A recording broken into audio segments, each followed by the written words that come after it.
আসসালামু আলাইকুম। Concept IT learning আপনাদের সবাইকে স্বাগতম। আমি আবদুল্লাহ জাবির আল গাজি, প্রভাষক আইসিটি হইল্যান্ড কলেজ দিনাজপুর। আজকের আমাদের আয়োজন HSC ICT চ্যাপ্টার 5-এর প্রোগ্রামিং ল্যাঙ্গুয়েজের একটি গুরুত্বপূর্ণ টপিক মেশিন ভাষা নিয়ে। এটি আমাদের একটি ধারাবাহিক আয়োজন। গত পর্বে আমরা দেখেছিলাম প্রোগ্রামিং ল্যাঙ্গুয়েজের জেনারেশনগুলো নিয়ে। আজকে তার মধ্যে ফার্স্ট যে জেনারেশন মেশিন লার্নিং বা মেশিন ভাষা তা নিয়ে আলোচনা করা হবে। আসো শুরু করা যাক। মেশিন বা যান্ত্রিক ভাষা, যে ভাষায় শুধুমাত্র 0 এবং 1 ব্যবহার করে প্রোগ্রাম লেখা হয় তাকে কি বলা হয়? মেশিন বা যান্ত্রিক ভাষা। অর্থাৎ আমরা তোমাদের তৃতীয় অধ্যায়ে কি জেনেছিলাম? তৃতীয় অধ্যায়ে আমরা ধরো কি আক্সি কোডগুলো জানছিলাম না। এর আক্সি কোড কত? 65। একে বাইনারিতে করলে কি হচ্ছে? 1, তারপর কি 0000001। অর্থাৎ এটাই কি এর বাইনারি ফরম্যাট। তাহলে কি যান্ত্রিক ভাষাটা তোমাকে তো এই কিন্তু 65 বুঝবে না, সে কি বুঝবে? এর বাইনারি 65 যে কারসপন্ডিং যে বাইনারি নাম্বারটা আছে সেই নাম্বারটা বুঝবে।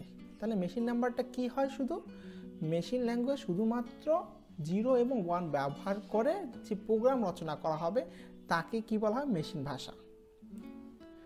কম্পিউটারের নিজস্ব ভাষা হচ্ছে মেশিন ভাষা। এটি কম্পিউটারের মৌলিক ভাষা বলা হয়।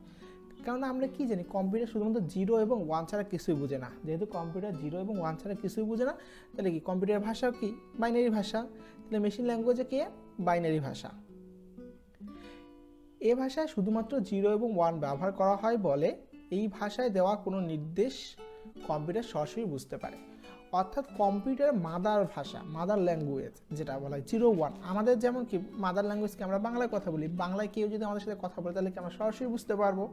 ঠিক তেমনিভাবে কম্পিউটারে কোনো কোড যদি আমরা 0 এবং 1-এর কম্বিনেশনে করে থাকি তাহলে কী করবে? কম্পিউটার সেটা সরাসরি বুঝতে পারবে।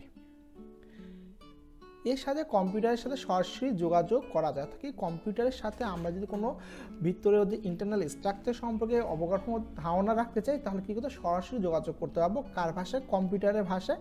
কম্পিউটারের ভাষাটা কি হচ্ছে? যান্ত্রিক ভাষা বা বাইনারি ভাষা।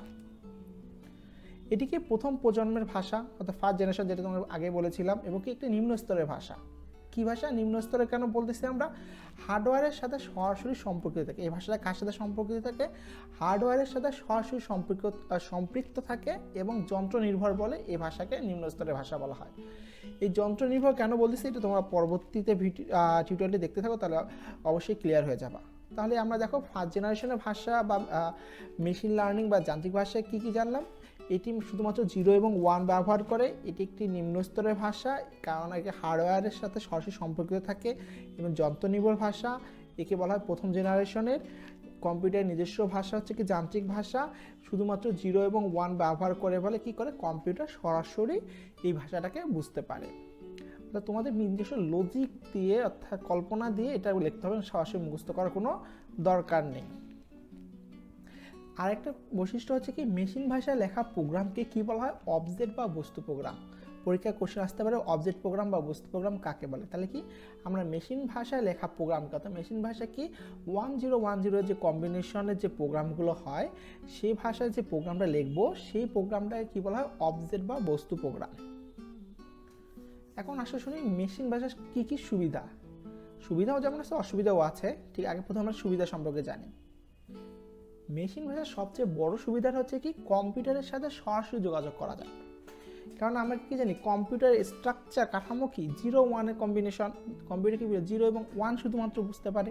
ঠিক তেমনি মেশিন ভাষাও আমরা লিখি কি 0 এবং 1-এর সাহায্যে। তাহলে কি কম্পিউটারের সাথে আমরা কী করতে? সরাসরি যোগাযোগ করতে পারবো। এরপরে বৈশিষ্ট্য হচ্ছে কি মেশিন ভাষায় লেখা প্রোগ্রাম নির্বাহের জন্য কোনো প্রকার অনুবাদক প্রোগ্রামের প্রয়োজন হয় না, ফলে দ্রুত কাজ হয়। কারণ অনুবাদক প্রোগ্রাম আবার জিনিসটা কি? মনে করো কি আমি বাংলাদেশি বাংলায় কথা বলে আর একজন চাইনিজ ভাষায় কথা বলে। তাহলে কি চাইনিজ ভাষার লোকজন বাংলা বুঝে না আর আমি চাইনিজ বুঝি না। তাহলে কি আমাকে থার্ড পার্টি দরকার থাকে, ইন্টারপ্রেটার দরকার বা দোভাষী দরকার, যে কী বুঝবে? বাংলা ভাষাও বুঝবে, চাইনিজ ভাষাও বুঝবে। এই দোভাষীটাই হচ্ছে কি এখানে অনুবাদক হিসেবে কাজ করছে। যেহেতু আমরা মেশিন ভাষায় লিখি অর্থাৎ কম্পিউটারের ভাষা লিখি, যেটা 1 এবং 0 ছাড়া কিছুই বুঝে না কম্পিউটার, এই ভাষা আমরা মেশিন ভাষায় লিখি। তাহলে 1-0 কম্বিনেশনের যে প্রোগ্রাম হয় তাহলে কম্পিউটার সরাসরি বুঝবে, কারণ কম্পিউটার নিজের ভাষা। ফলে আমরা যদি কোনো একটা কাজ করি প্রোগ্রাম করি তাহলে মেশিন ভাষায়, তাহলে এটি কাজটা কীভাবে দ্রুত হয়ে যাবে। এই কথাটাই বলা হয়েছে। আর কি মেশিন ভাষায় লেখা প্রোগ্রাম অতি অল্প মেমোরি প্রয়োজন। যেহেতু আমরা এখানে অনুবাদকের কোনো প্রয়োজন হচ্ছে না, তাহলে কি হচ্ছে তোমার অল্প মেমোরিতে আমরা কাজটা সেরে ফেলতে পারতেছি এবং কম পরিমাণ লজিক ব্যবহার করে প্রোগ্রাম রচনা করা যায়। এখানে বেশি পরিমাণ লজিক আমাদের দরকার নেই। তাহলে মেশিন ভাষার সুবিধা, সবচেয়ে বড় সুবিধা হচ্ছে কি এখানে কোনো অনুবাদকের প্রয়োজন নেই। অনুবাদকের প্রয়োজন নেই বলে কাজটা কী হবে, অত্যন্ত দ্রুত গতিতে হবে এবং দ্রুত গতি হওয়ার ফলে কী হবে, মেমোরি কম লাগবে। মেমোরি কম লাগার ফলে কী হচ্ছে, আমরা লজিক কম ব্যবহার করলে মেমোরি কম লাগতেছে। এবার এটি কম্পিউটারের নিজস্ব ভাষা বলে কম্পিউটারের সাথে আমরা সরাসরি যোগাযোগ করতে পারতেছি। এটা হচ্ছে মেশিন ভাষার সুবিধা। আর মেশিন ভাষার অসুবিধা, প্রতিটা জিনিসে কী আছে, good side plus bad side আছে। তাহলে অসুবিধাগুলো কী কী আসলে জেনে নেই। প্রথম অসুবিধা হচ্ছে কি, শুধুমাত্র আমরা কি ব্যবহার করি, 0 এবং 1, শুধুমাত্র 0 এবং 1 ব্যবহার করা হয় বলে মেশিন ভাষা শেখা কি কষ্টকর এবং এই ভাষা ব্যবহার করে প্রোগ্রাম লেখাও কষ্টসাধ্য। তাহলে দেখো 0 1 0 1 0 1 বা 1 1 0 এভাবে যে আমরা যে প্রোগ্রামটা লিখি তাহলে কি কষ্ট হবে না? তাহলে কি মেশিন ভাষায় লেখা প্রোগ্রামটা কী হবে, কষ্টকর হয়ে যাবে। এই ভাষায় লেখা কোনো প্রোগ্রাম সাধারণত বোঝা যায় না। দেখো আমরা কি ধরো 5 লিখবো, 5-এর বাইরে কত 101, 6-এর কত 110। তাহলে এই ভাষায় আমরা যে কোনো একটা প্রোগ্রাম লিখি তাহলে কি আমরা বুঝতে পারবো সহজে? খুব সহজে আমরা এটা বুঝতে পারবো না। এই ভাষায় প্রোগ্রাম লিখতে প্রচুর সময় লাগে, ভুল হওয়ার সম্ভাবনা খুব বেশি থাকে। কেননা কি 5-এ কি 101 ভুল করে যদি আমি কি 111 লিখি তাহলে 7 হচ্ছে, তাহলে ভুল হচ্ছে না? ভুল হলে তা বের করতে এবং ভুল ত্রুটি দূর করতে অনেক কষ্টসাধ্য। ভুল ত্রুটি দূর করাকে বলে ডিবাগিং বলা। তো ডিবাগিং অনেক কষ্ট।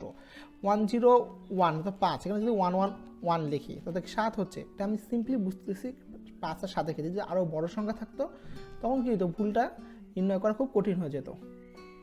এই ভাষার সবচেয়ে বড় অসুবিধা হচ্ছে এক ধরনের কম্পিউটারের জন্য লেখা প্রোগ্রাম অন্য ধরনের কম্পিউটার ব্যবহার করা যায় না, অর্থাৎ যন্ত্র নির্ভর। অর্থাৎ ধরো আমার পিসিতে আমি কোনো একটা মেশিন ল্যাঙ্গুয়েজে প্রোগ্রাম লিখলাম, সেটা তোমার পিসিতে চলবে না, অর্থাৎ এটা কি যন্ত্র নির্ভর। এইটা সবচেয়ে বড় সমস্যা। এই সমস্যার সমাধানের জন্য পরবর্তীতে তোমার অন্য হায়ার লেভেল ল্যাঙ্গুয়েজগুলো আবিষ্কৃত হয় সাধারণত।